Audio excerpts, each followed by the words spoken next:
Today's going to be a quick video, you guys, but I wanted to share my top 3 money saving tips for you guys for our homestead today. And if you watch to the end of the video, I'll take you on a quick tour of what's going on in our kitchen garden. It's pretty exciting and I can't wait to share with you. My first tip for you guys today is Ziploc bags. These guys are not cheap, guys, but when you are preserving all of your produce or a lot of your produce, tomatoes and elderberries and all kinds of things, in Ziploc bags. Money saving tip is save your bags, reuse them. We have all kinds of ones. This one was used for dog food at one point. Most of the time I label them, but sometimes I don't because like my elderberry bags, I save so many elderberries that I just don't need to label them, and I reuse them for the same things. But yeah, here's a chicken. So I don't often save my meat bags, like, you know, nasty stuff, but sometimes if I double bag things, I'll wash the outer bag and toss the other one. I'm not quite to the washing my tin foil stage yet, but I don't actually use very much aluminum foil. But I find it definitely saves me money to reuse and wash my bags. I use warm water, not super hot, lots of soap, and it does a good job. Tip number 2 is save your cardboard. Cardboard is awesome. It's a really great fire starter, but my very favorite use for cardboard on our homestead is I use it as a mulch. You can see how well it's working. So first we just lay down our cardboard really thickly here. I think you can even see some right down here.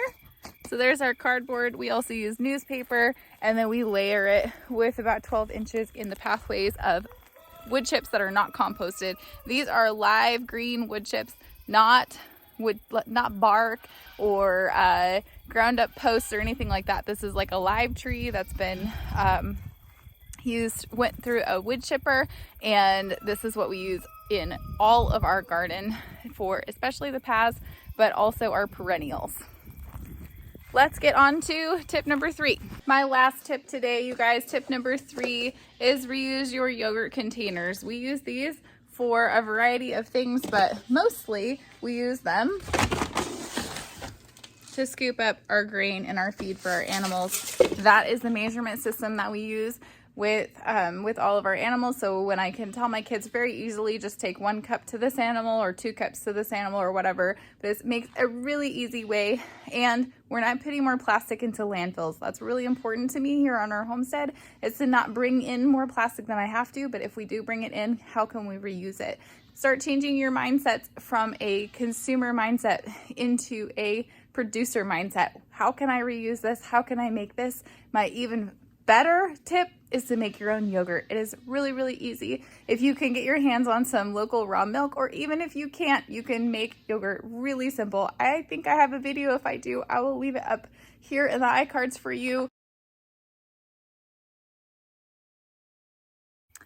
I thought I would come out here to the kitchen garden while I'm making elderberry syrup today, and I wanted to show you guys what is happening out here. We have had the craziest weather. I don't even, like, the nighttime temperatures have been really cold, but like the daytimes have been so beautiful and so warm. We've been like in the mid 70s to high 70s for the last couple of weeks, and it still looks like it's going to be like that for like 10 more days. So I am soaking it up. This calendula right here, which I really haven't harvested very much off of, I think I'm going to come out and pick some flowers today because it has just like gone nuts in this weather. The kitchen garden is just going crazy. So the kohlrabis here are, I think we're gonna eat those this week. The Swiss chard has taken on a new life. I have so much new growth on this kale. It's incredible. All those little seeds, remember I planted those and I don't remember what most of them are. They're all coming up. I'm gonna flip this, let me show you. Look how much they're like thriving so good. Look, this is spinach. And then I have some lettuce in here. I have some greens. Oops, sorry, I thought there was a bug right there. There's not. Some greens. And I actually am wondering if this is a bunch of dill that's growing now. But all of these are just different greens right here. Look at all these guys.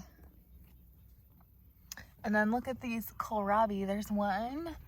Here's another one. That one's ready right now, and that one's ready. So then, look, we've still got good growth on here, but look how much that has grown. And even these little onions, which I showed you last time, you think this would be spring. These are mustard greens. I love these in salad. All these radishes. So many radishes. These are just weeds right here, but I'm gonna come through here and weed this out. But I've got all these little guys. The beets have taken on a whole new life. They're so happy. This tomato is still alive, and look, I think those guys are gonna turn. These carrots are doing really well here. This kale is kind of slow, but I think it's because it's shaded by this Jerusalem artichoke. And yeah, remember last time I told you there was a flower? Well, there is. It's just way up there. We pulled all the beans off of this trellis.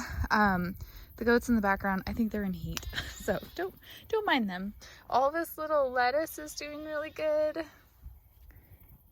And these kale, I went ahead and sprayed them off really hardcore with the hose, and there's only a little bit. Did I say kale? I meant kohlrabi. And they're coming back now, so I think I'm gonna spray them again, but it is working on some of these. This is the mustard greens. More beets, and these beans, I know they look kind of terrible, but they're still growing.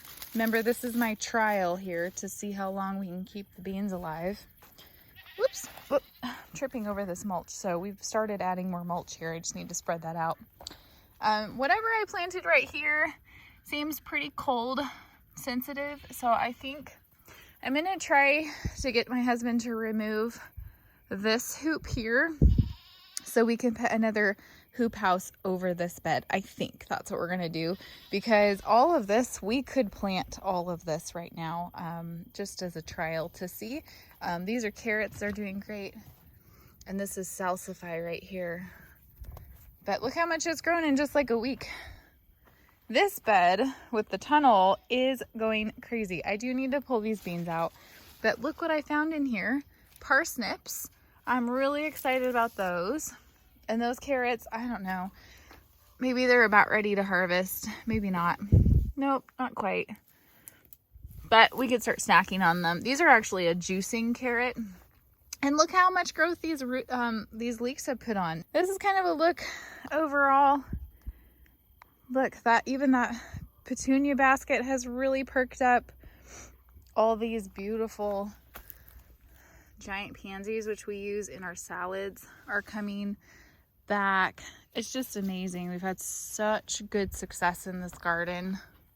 But that's kind of a quick look right here of what's going on in here. I am totally swamped with harvest stuff. My shop is filled with pears and apples and elderberries, and I think I have other things in there too.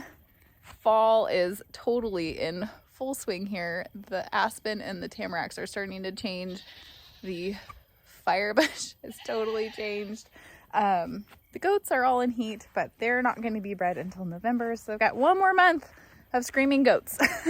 If you enjoyed these 3 tips, don't forget to give us a thumbs up, hit that subscribe button, and turn on the notification bells. I hope you guys have a very blessed week. I will see you guys again really soon. Thanks for joining me today.